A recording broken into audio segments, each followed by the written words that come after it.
faut rectifier une chose. On voit souvent à la télévision des gens qui disent philosophes. En fait, c'est des profs de philo. C'est pas des philosophes. Un philosophe, il n'y en a pas beaucoup. Il y en a eu peut-être Heidegger dans ce siècle et un peu Sartre. Mais pour être philosophe, il faut vraiment... quand on présente des gens qui ont écrit des livres sur la philosophie, c'est pas des philosophes, c'est des universitaires, c'est des profs. Mais un philosophe, c'est quelqu'un qui apporte un système de pensée, qui révolutionne peut-être la pensée. Donc c'est pour ça que je pense que le dernier philosophe du XXe siècle, ça a été Jean-Paul Sartre en France et Heidegger en Allemagne. Mais aujourd'hui, il n'y a pas de philosophe. Peut-être, oui, peut-être Derrida... des gens de cette qualité. Mais bon, moi, je ne suis pas du tout philosophe. J'ai été prof de philo, sans plus. Non, d'abord, c'est le résultat d'observation. Parce que vous savez, un romancier, c'est quelqu'un qui capte la réalité, qui regarde, qui ramasse pas mal d'informations, de matériel. Et puis, c'est aussi la fin d'un cycle que j'avais commencé aux années 70 avec La plus haute des solitudes, qui était mon premier texte sur l'immigration, qui était traité d'un point de vue très particulier en parlant de l'impuissance sexuelle des immigrés à l'époque. Parce que c'était des célibataires vivant dans des cités de transit, sans leurs femmes et sans leur famille. Et donc, mon personnage fait partie de cette génération qui a bénéficié du regroupement familial en 1975, qui a fait venir sa famille, qui a fait des enfants, et puis qui a continué à travailler avec énormément de correction et de rigueur et de discipline, et qu'il a acquis son identité, c'était son travail. Et j'ai essayé d'imaginer quels sont les rêves de cet homme. Ils sont très simples. C'est que ses enfants puissent être avec lui. Moi, je trouve qu'ils ne sont pas si simples que ça. Les rêves? Oui, les rêves. Ah oui, non. Les rêves de Mohamed. Mais c'est la vie. Il demande des choses impossibles. Ce sont des rêves impossibles. Il n'a pas vu ses enfants évoluer. Il ne connaît pas bien ses enfants parce que le pauvre, il était tellement pris par son rituel de travail quotidien qu'il ne peut pas comprendre que ses enfants pensent autrement que lui et surtout sont très loin de lui. Vous savez, dans l'être et le néant de Sartre, il y a une page remarquable sur le garçon de café qui s'identifie à son métier, à son rôle de garçon de café et qui joue le garçon de café. C'est-à-dire qu'il se met dans le rôle du garçon, il fait les gestes du garçon de café, il devient un peu une caricature de lui-même. Et Mohamed, c'est un peu comme ça, c'est-à-dire qu'il intègre le rôle de travailleur, d'ouvrier de chez Renault ou chez Peugeot, peu importe. Et alors, il habite dans ce rituel. Il est identifié par ça. C'est-à-dire sa blouse, c'est important, sa gamelle, ses horaires de bus ou de tram ou de train. Il est fait comme ça. C'est pas quelqu'un qui, en sortant de l'usine, va faire un petit tour par le bar d'à côté. C'est-à-dire qu'il il a une ponctualité kantienne. Il est comme ça, il arrive, on sait à quelle heure. Et s'il a 10 minutes de retard, c'est qu'il s'est passé quelque chose. Donc c'est quelqu'un qui est comme ça. Et puis il trouve son équilibre dans cette espèce d'éternel retour des choses. Pendant 40 ans, c'est comme ça. La même chose pour l'été, il rentre au Maroc en voiture, sauf que là, pour le dernier voyage, sa voiture, non, elle a été brûlée par les gamins des petits Français, oui, les enfants d'immigrés petits Français, qui avaient brûlé les voitures. Ils n'ont pas brûlé les voitures des habitants de Neuilly, ils ont brûlé les voitures de Saint-Denis et de la banlieue où habitent les immigrés. Donc, il va partir par le train et le car. Donc, c'est un personnage qui est sur des rails, et le jour où la retraite arrive, il déraille. C'est exactement comme un train qui sort du chemin. C'est parce que c'est que la démocratie, non? Il vient du bled. Oui, mais il vient du bled qui est très loin de la ville, où ça se passe dans les années 60. Hein, ou alors la population paysanne était méprisée, mais inconnue presque, alors qu'elle composait plus de la moitié de la population marocaine. Donc c'est quelqu'un qui n'a pas d'habitude qu'on s'occupe de ses droits. Je ne sais pas ce que c'est. Ces droits, ils sont bouffés, mais il croit que c'est comme ça que ça se passe. Donc faire grève quand il faut faire grève, c'est une manière... Même si il ne comprend pas pourquoi on fait grève, parce qu'il a tellement peur de perdre son boulot, il dit mais enfin vous avez du travail, vous avez de l'argent et vous faites des grèves.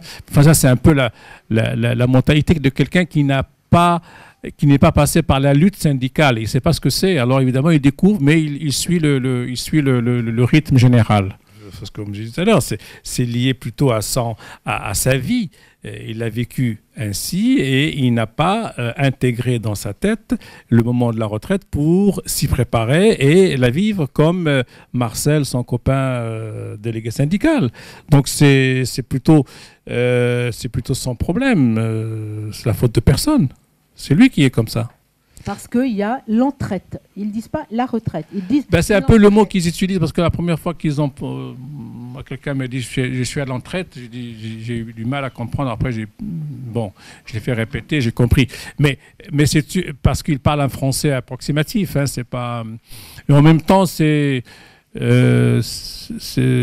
pour lui, c'est un mot qui signifie quelque chose de terrible. C'est-à-dire c'est la fin. Ben non, parce qu'un Français prépare sa retraite et il fait des voyages, je ne sais pas moi, il programme un certain nombre de choses. Et parfois même, il y en a qui reprennent un travail à mi-temps. Enfin, il fait du bricolage ou du jardinage. Et lui, il n'est pas dans cet état d'esprit parce qu'il n'est pas chez lui. Chez lui, c'est le Maroc. Alors, il a terminé, il plie bagages. Mais sauf que dans ses bagages, il manque beaucoup de monde. Ben, les mères sont... D'abord parce qu'elles sont à la maison, elles comprennent beaucoup mieux les enfants, elles les voient tous les jours. Lui, il arrive du travail fatigué, il dîne et il dort pour se réveiller à 5 heures. Donc on ne peut pas dire que les enfants, ils s'en occupent. C'est la mère qui s'occupe des enfants. Et en général, dans la société maghrébine, surtout la société immigrée maghrébine, ce sont les femmes qui sont en charge de beaucoup de choses de la famille. Donc elle a compris, elle a vu, mais elle ne pouvait pas contrarier son mari parce que c'est une femme japonaise en quelque sorte, c'est-à-dire très soumise et qui ne cherche pas à contrarier son mari. Elle est avec lui et même s'il fait des folies, il lui dit bon d'accord, ok, il n'y a pas de problème. C'est-à-dire c'est sa façon à elle de communiquer avec lui. Mais parce que la mère, elle sait que les enfants vont rester et qu'elle va rester avec eux. Elle va pas construire une maison. La maison, elle est en France, ça y est. Ouais, mais elle est là quand même. Quand il elle accompagne son mari, évidemment. Mais elle ne va pas téléphoner aux enfants pour qu'ils arrivent. Elle sait très bien qu'ils ne vont pas revenir. Les couples traditionnels fonctionnaient parce qu'il n'y avait pas de rébellion. Et lui ne contrariait pas non plus sa femme quand elle fait de la sorcellerie, tout ça. Et elle ne le contrariait pas non plus. Mais ça, c'est un code traditionnel qui fonctionnait à un certain moment. Mais aujourd'hui, tout ça, ça a complètement explosé. Ça n'existe plus. Oui, alors Nabil, c'est un enfant trisomique. C'est pas son fils à lui, c'est son neveu, le fils de sa sœur. Il l'a pratiquement adopté, l'a amené avec lui en France parce qu'en France, il y a quand même des structures où on peut accueillir ce genre d'enfant, d'handicap. Et donc, il le considère comme son fils et c'est le seul qui va le suivre. Pourquoi? Parce que les enfants trisomiques ont une intuition et une intelligence affective extraordinaire. J'ai moi-même un enfant trisomique qui a 18 ans et qui est extraordinaire et remarquable. Et c'est lui qui m'a inspiré, ce personnage, parce que je l'ai vu, comment il réagit, comment il vit. Et c'est vraiment une bénédiction d'avoir un enfant comme ça, parce que je ne fais pas l'éloge de l'handicapé, mais je dis... Il y a certains qui sont très lourds et je souhaite à personne, mais il se trouve que mon fils était un trisomique pas très marqué et puis qui a eu la chance d'échapper à beaucoup d'handicaps. Il est aujourd'hui champion de France de natation, il fait de la musique, il fait du théâtre, enfin plein de choses. Mais il n'en reste pas moins que c'est un personnage très affectueux et surtout très intuitif qui a compris que son grand-père ou son oncle, enfin il appelle son oncle, il a vu qu'il était abandonné et il va vers lui, et il va lui prendre la main et il va rester avec lui jusqu'au bout. Vous savez, c'est un musulman très paisible comme des millions de gens comme lui. Hein. Vous savez, les excités fanatiques, c'est une extrême minorité, mais qui font beaucoup de mal parce qu'ils font beaucoup de tapage. Mais l'écrasante majorité des musulmans, c'est des gens simples comme ça, tranquilles. C'est pas du tout des va-t'en en guerre. C'est pas des fanatiques qui veulent tuer tout le monde. Non. Mais lui, il est comme ça, et comme mes parents. Ou mes grands-parents, c'est-à-dire c'est des gens dont l'islam a été une culture de paix, parce que ça veut dire soumission à la paix, et de tolérance, je dirais pas, parce que aucune religion n'est tolérante. Donc la tolérance, c'est pas le fort des religions, parce que finalement les religions ont été établies sur l'exclusion des autres. Mais disons, c'est une religion qui rassure et qui apaise Mohammed, et qui lui donne une référence culturelle et une référence morale aussi, identitaire. Donc c'est l'islam tel qu'il le vivait est un islam paisible, et c'est pour ça qu'il ne comprenait pas pourquoi des individus utilisent le Coran pour aller se jeter sur des gens, s'exploser, etc. Et ça, c'est quelque chose qui est généralement condamné par tous les musulmans. Hein. C'est pas uniquement lui. C'est-à-dire que ce fanatisme cruel et tragique est quelque chose d'absolument minoritaire et exceptionnel et condamné partout. Je pensais à cette image de mes parents m'expliquant, quand j'avais 7-8 ans, m'expliquant que l'islam, c'est d'abord un certain nombre de valeurs, qu'il ne faut pas mentir, qu'il ne faut pas tuer, qu'il ne faut pas voler, et qu'il faut respecter ses parents, respecter son professeur. Il m'a expliqué ça quand j'étais tout petit, parce que j'avais du mal à faire la prière. Et il me dit, bon, le reste, tu peux prier dans ta tête. Donc, moi, j'ai été libéré. Mes parents m'ont libéré de cette espèce de pression religieuse qu'on connaît. Et donc, c'est le cas de beaucoup de gens de ma génération.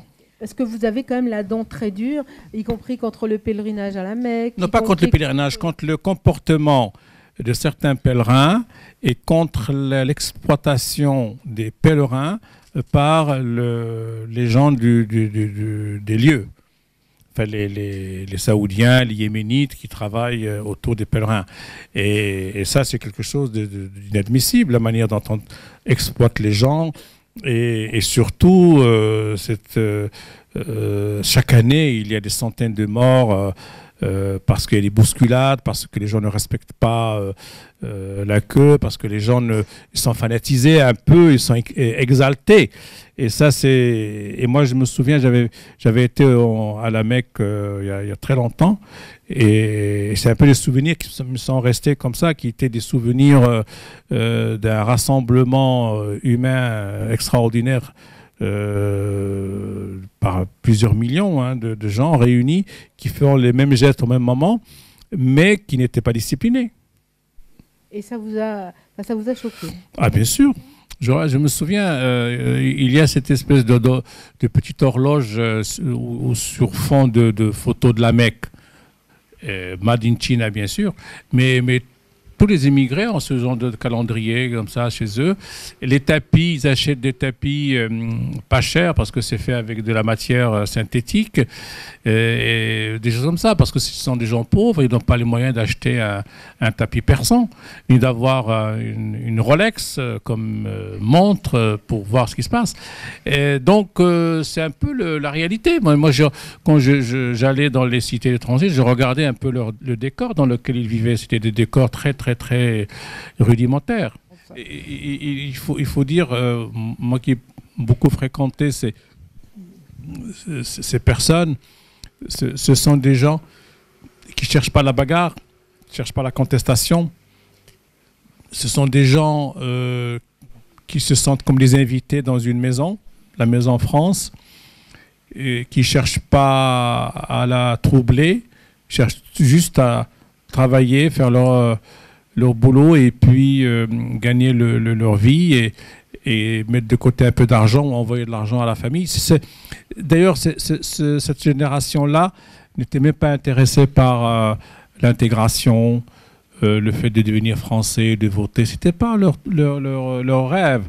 Leur rêve, c'était de revenir au pays un petit peu enrichi. Mais le destin, on décide autrement les choses. Quand on fait des enfants, c'est les enfants qui vous attachent. Oui, et en même temps qui priment. Ce n'est plus le rêve d'antan. C'est très différent parce que ce ne sont plus des paysans analphabètes qui sont là. Ce sont des jeunes qui ont fait des études et qui ont donc beaucoup plus de moyens pour se défendre. C'est une génération jeune, un peu cultivée et qui travaille. Donc c'est une autre génération. C'est une double culture un peu bancale. C'est ça le problème. Il y a la volonté de s'intégrer, mais ils ne possèdent pas la langue et la culture de leur père. Donc c'est un peu... Mais ils ont c'est une culture affective, ils ont une sympathie, ils ont un intérêt mitigé pour la culture de leurs parents. Ah, mais ils ne se rencontrent pas du tout, les deux sociétés. Mais jamais ils ne se rencontrent. Alors, depuis que le livre est paru, je reçois des témoignages de gens qui l'ont lu. Ils me disent « Ah, grâce à votre livre, maintenant, je regarde autrement un personnage d'immigré âgé. » Enfin, ils me disent bon, ben, c'est vrai qu'il n'y a jamais de rencontre, parce que c'est pas du tout... Rien n'est fait pour que les deux sociétés se rencontrent. C'est ça. Alors, leurs enfants, c'est autre chose. Leurs enfants, ils sortent, ils sont des jeunes comme tous les jeunes, et ils rencontrent d'autres jeunes de leurs conditions, de leurs conditions sociales et économiques.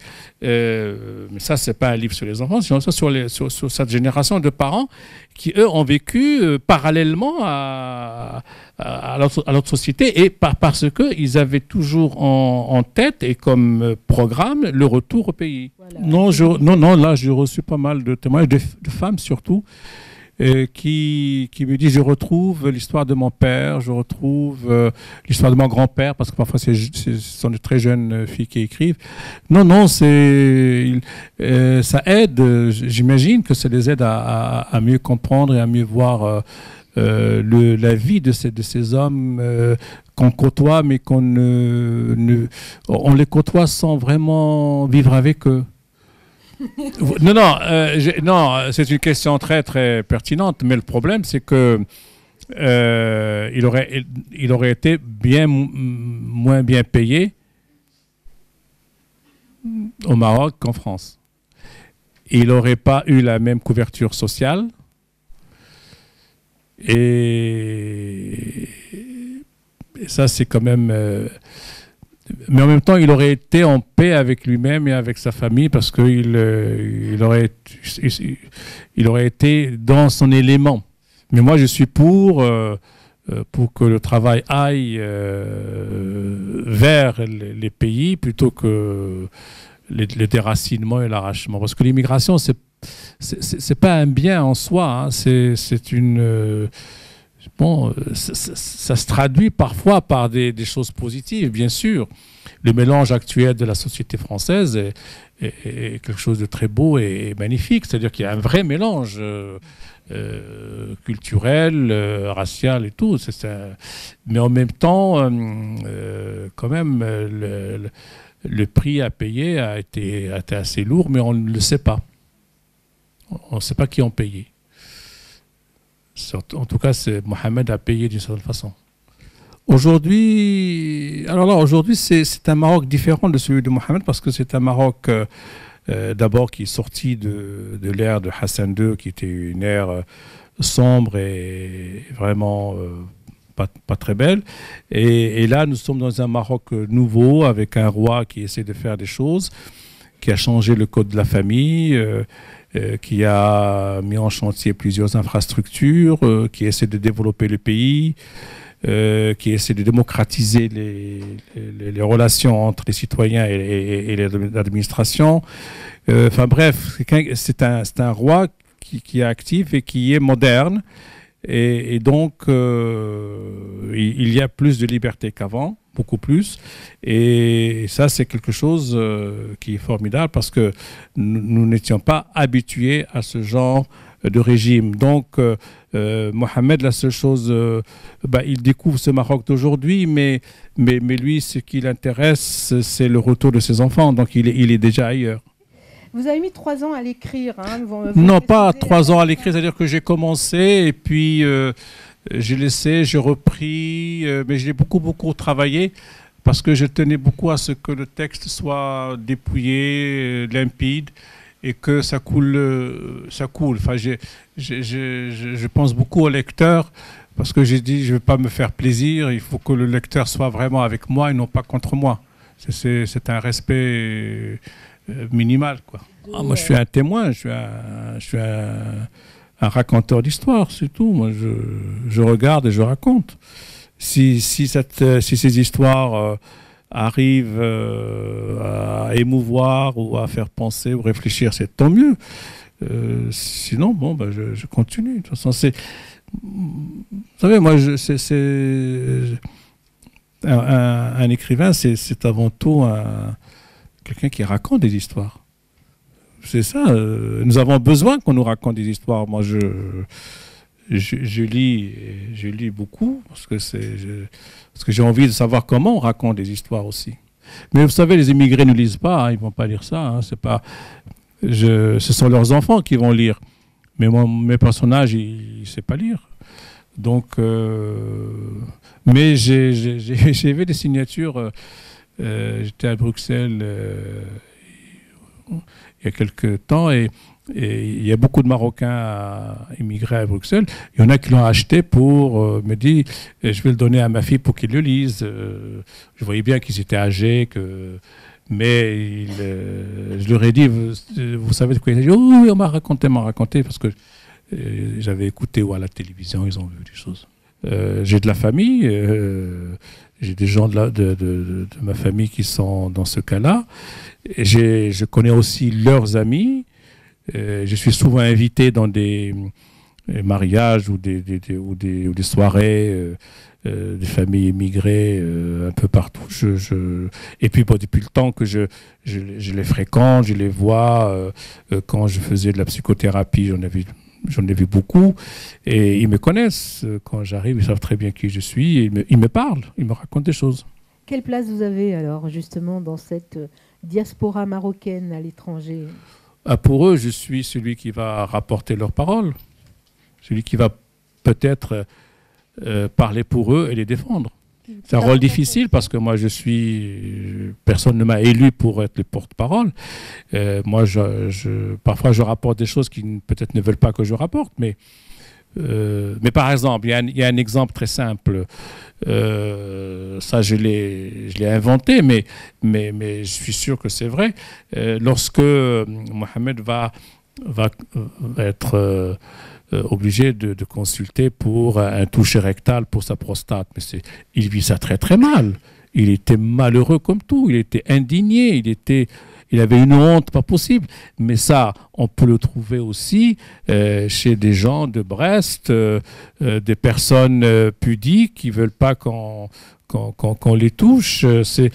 Mais lui, il en fait une maladie parce qu'il n'arrivait pas il dit pourquoi on ne me fait pas une radio? Pourquoi le mec il introduit son doigt dans mon truc?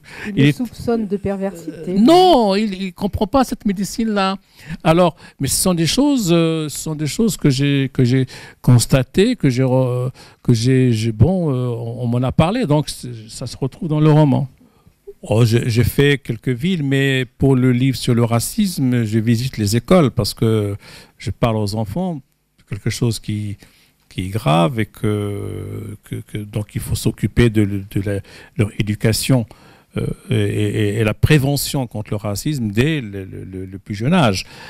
Pour ça, non. Pour ça, je fais quelques librairies. J'ai déjà été donc en Belgique, en Suisse et dans quelques villes. Il me reste 3 ou 4 villes encore à aller pour présenter le livre.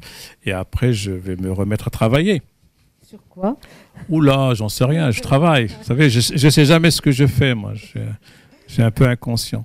Oui, je pense que l'immigration, ça y est, ça va plus être ce sera plus un thème de mes livres, parce que j'ai fait aussi Partir, parce que j'ai une jeune fille qui lit Partir, qui a une autre vision, pas sur l'immigration, mais sur le détournement du destin, sur le départ, un certain départ vers l'Europe en vendant son âme. Enfin, c'est différent, c'est autre chose.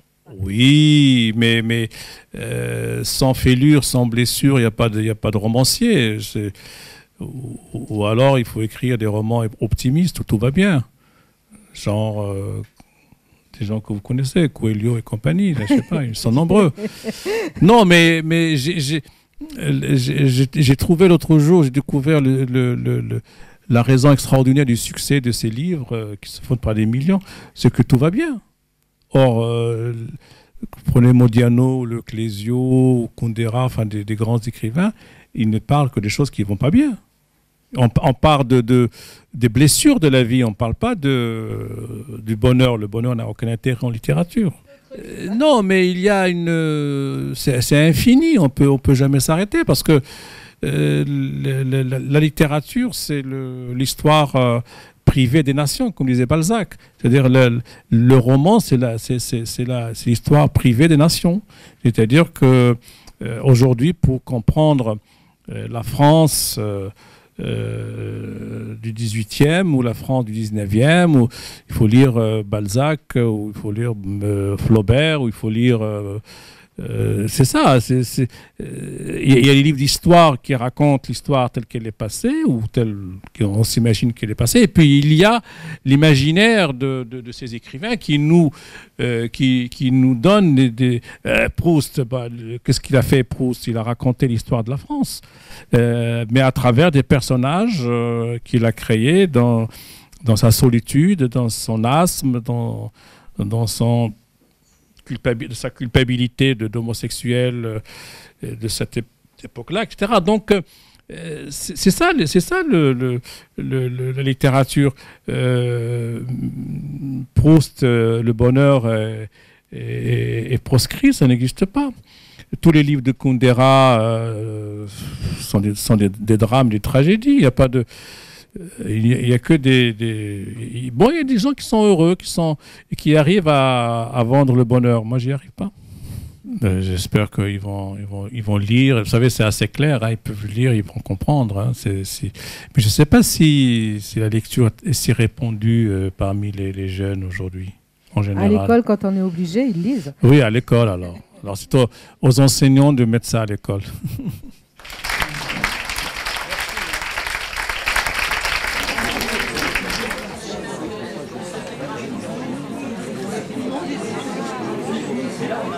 Oui.